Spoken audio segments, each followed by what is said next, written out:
Gone Baby Gone came out in 2007 and is Ben Affleck's directorial debut. I've never dove into Ben Affleck's directed films at all.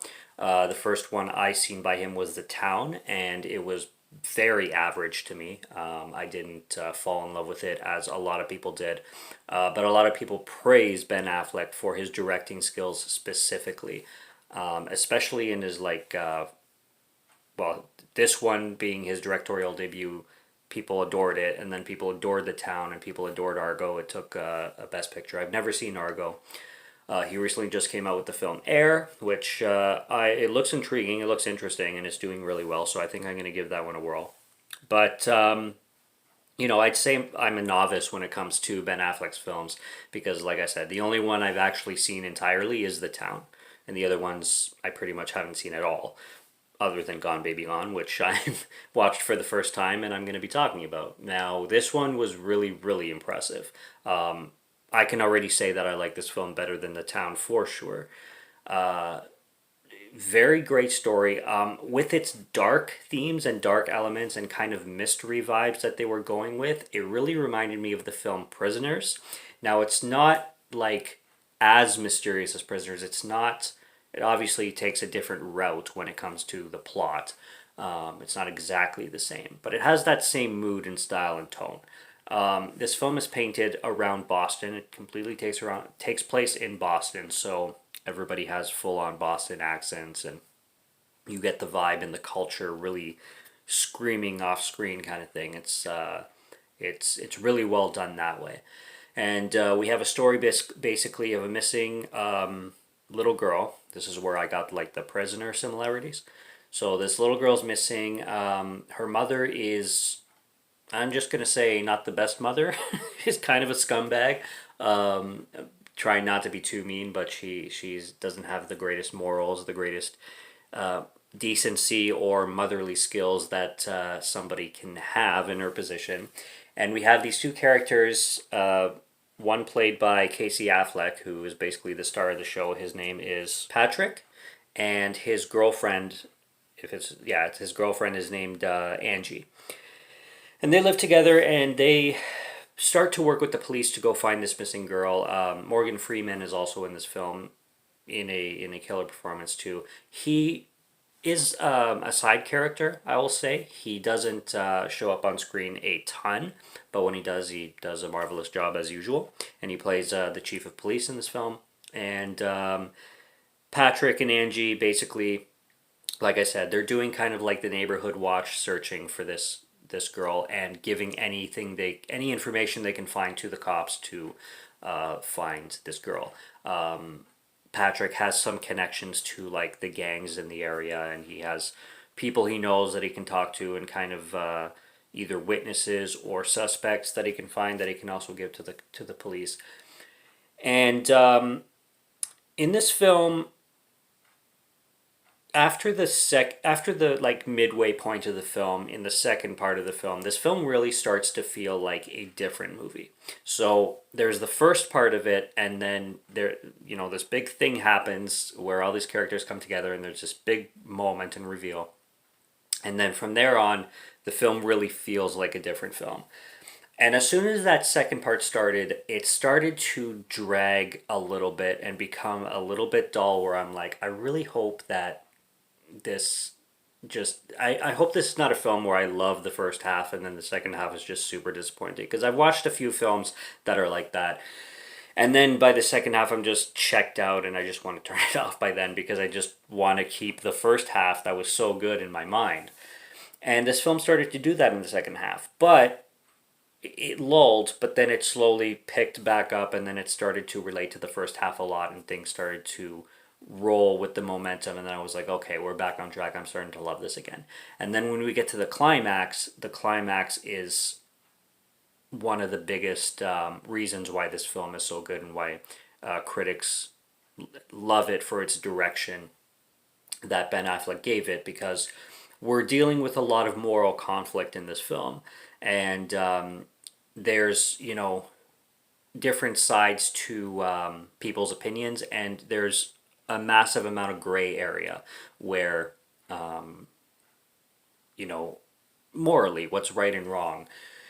And this film is just, it plays with the gray areas a lot. And the situation that happens in the end will raise a lot of questions, for sure. And I'm not going to get into spoilers on that territory, but I will say that, you know, there's moral questions involving the mother of the little girl herself, Morgan Freeman's character, and Casey Affleck's character. I would say those four go through big decisions, and or at least with what happens in the plot. It's shot very well. It's a very dark and bleak film. The script writing too. Everything is very heavy and sinister.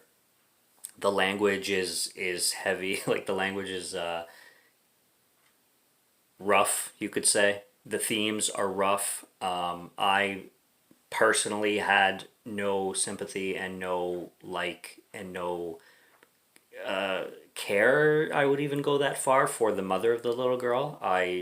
She was painted in a way that I just had no respect for this woman and could care less about her. A lot of that is the point, though, when it starts to get to, like, as the movie starts to progress towards the end. It's just, it's so question raising, and I love those kinds of films that are made to discuss. It's certainly that. And Casey Affleck, like, knocks it out of the park with his performance in this movie. Just such a good job. There is one scene I will mention. It takes place in a bar, and it involves a holdup with a guy wearing a clown mask and a shotgun, basically like a robbery. Now, this scene, I'll just say that I was lost. I didn't understand why this was happening. When it's revealed who's behind the mask, I was confused even more. And the dialogue that was going on between this person in the mask and everybody else, and some of the main characters that were in the bar when they started to talk, I'm like, what is going on? I'm very, very lost in this specific part of the movie. I still don't get that part of the movie. That'll be for a rewatch. And this film also has flashbacks to kind of give you a different perspective on scenes that happened before.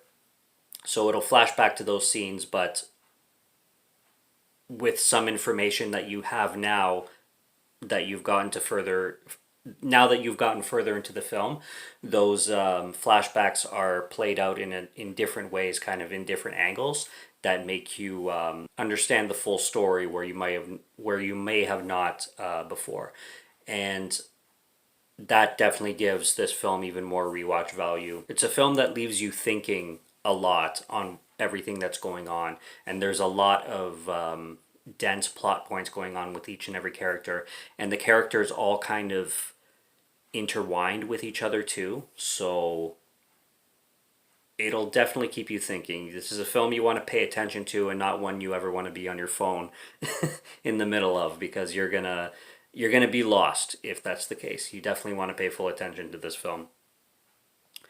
And I think it's an amazing directorial debut from Ben Affleck, and this is the kind of movie that really will set off anyone's career, and clearly it did for Ben. So good job with Gone Baby Gone. It's the best film I've seen him direct, but I've only seen two, so not that The Town was like bad or anything. I really wasn't blown away, because I know people adore that film, like adore that film, and I'm just like, it's a cool heist movie. Yeah, it's not bad.